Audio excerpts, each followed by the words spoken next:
Essential Energy Services and predecessor companies have now been around for about 15 years. We've got our operations primarily in Western Canada with a small footprint in the United States, and we have some international work. We have two primary service lines, coil tubing and pumping, and downhole tools with some rental assets.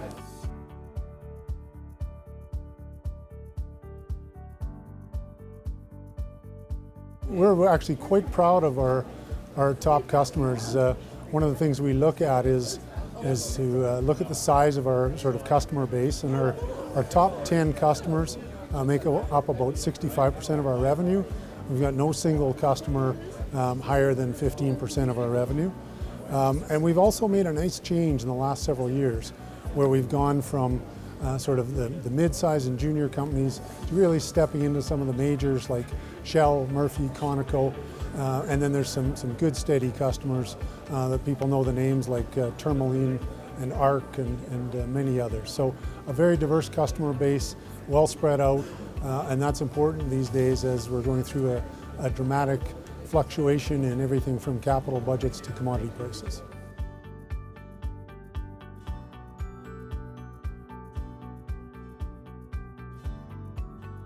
Our Canadian operations represent probably about, I'll call it 85 to 90% of our revenue, and the operations that are outside of Canada include our downhole tool business, primarily conventional operations.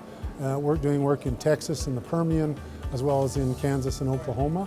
And then our downhole tool business as well has international export operations. And this is something as a Canadian company we're proud of. I think international work is I think around the world populated or serviced by Canadians, and we'll send our products over there, sometimes our tool hands to do the work.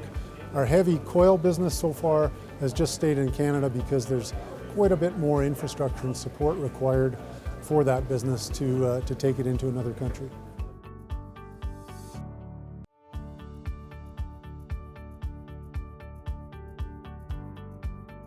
It's a position that has been years in the making, and we're very proud of what we've done to create this strong financial position.